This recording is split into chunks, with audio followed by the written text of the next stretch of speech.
Is now a good time to buy a house in the Raleigh-Durham market? Or yes, stick around and find out with our market update.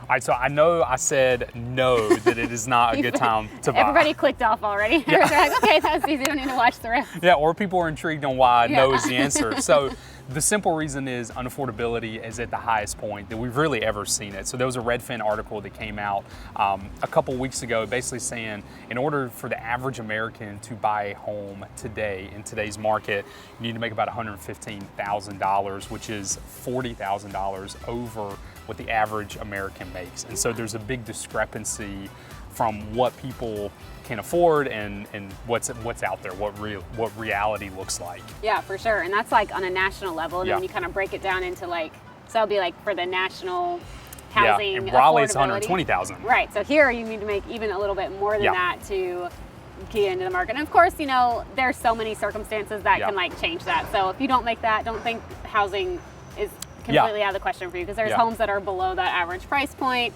There's other ways, you know, if you're buying with a spouse or something, you've got two incomes, you know. So a lot of different things that factor in, but in general, it is a really unaffordable time to do anything right now. I feel like just going to the grocery store, I'm like, should we just give up food? I don't know. Like, this is getting ridiculous. It doesn't even save us money to buy groceries than eat out right now. I feel like it's like a wash either way. It's crazy. Yeah, but essentially what's leading to that unaffordability, two things. One, prices have not decreased over time. So we've actually seen in our market prices increase slightly year over year.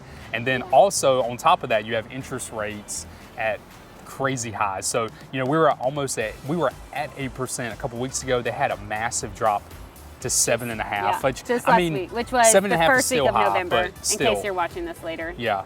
They dropped to around 7.5% last week, which was the first week of November, and we're filming this the second week of November now, so some of these numbers could change by the time you watch it, but yeah, a huge shift though. I mean, so that was really good news that they dropped by so much in just 2 weeks time. But so 7.5 is still extremely high. Right, so at the end of the day. Right. But even in some areas, depending on your income and your credit score, like so many things can make that vary, but they were like closer to even 7 in some markets, so that's a lot better than 8 in such a short amount of time. Yeah.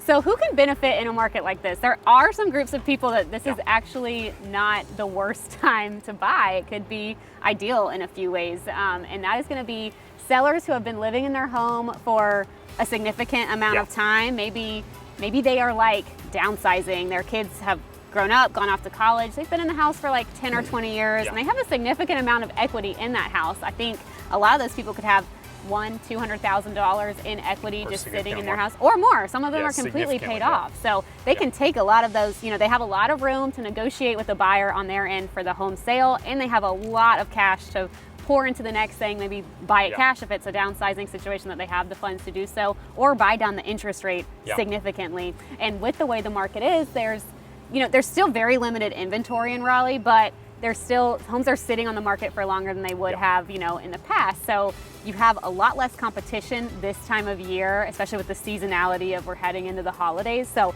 if you're thinking like, yeah, it's a good time to buy, but you were thinking maybe I'll wait till spring. If you're in a financial position to buy now, it could be, you could almost save money now compared to in the spring if you have the money to buy the interest rate down, because you're not getting into a bidding war. Yeah, the average homeowner has about $200,000 worth of equity in their house, which really makes this situation a little easier to swallow for them.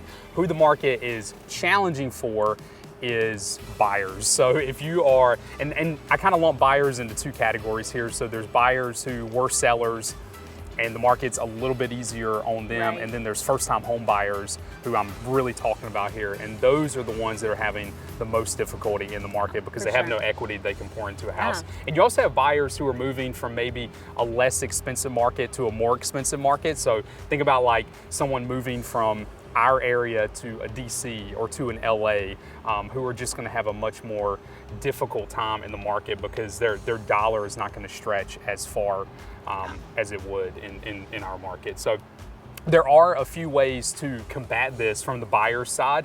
I think the best way that we found is new construction. We've done a lot of videos on new construction lately, and that is the reason why. builders are offering ridiculous incentives on the new construction side, which is really helpful. Definitely. If you're completely against new construction, there are deals you can find on the resale side. They're just not as substantial as what you're going to find on the new construction side, but you can find deals to help kind of make, I guess, the market not feel as bad as it really is. Yeah.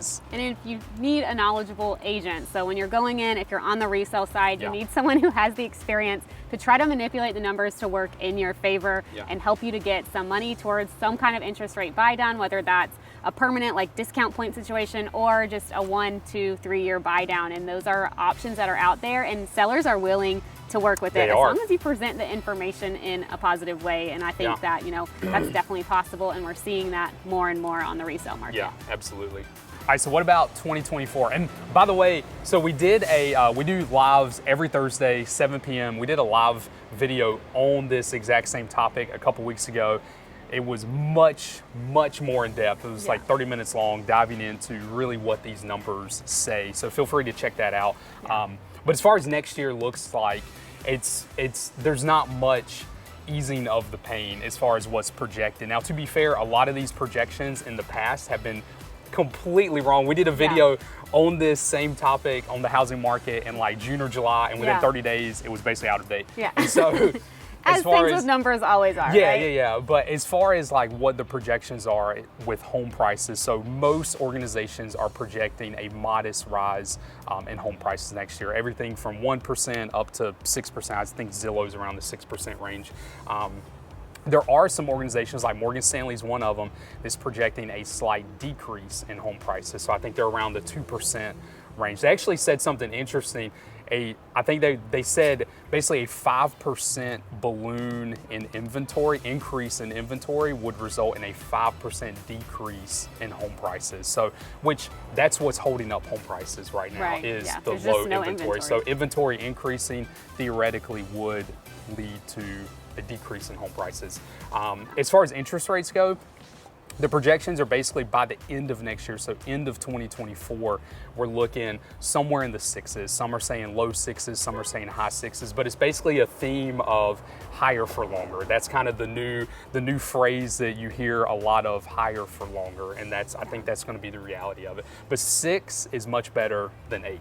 For sure. Far and away. Like, so that makes something go from unaffordable to back into the affordable, realistic range for people. And the Fed met last week, like we mentioned earlier, about dropping from, we were at 8 and it kind of came down to 7.5. And, you know, they just keep saying, you know, these yields and rates are probably not necessarily likely to increase in December, which I think formerly we thought, hey, these might keep increasing through the end of the year. Are we going to get like above 8 into 9? And it's not really looking like that. So I think with that, I think we can kind of expect in January to be closer to the 7 side than the 8 side today. So we'll see what happens. You never know. But, you know, I think it is a little bit promising, at least for the rest of the year, that if you're in the middle of your home search, the rates aren't going to go up, you know, within that time if you're looking to buy right now. So the good news is right now is better than 2 weeks ago. So. Yeah, it is. But if you have not subscribed to the channel, make sure to hit that subscribe button below. You can also reach out to us at the contact info below. If you're looking to buy or sell, we would love to be your real estate resource of choice. For sure. And we do videos like this every week, so be sure to subscribe to the channel so you don't miss them. And you can follow along with us on Instagram at the Honeycutt Realtors, or check out our website, honeycuttteam.com. And we look forward to connecting with you. We'll see y'all next week.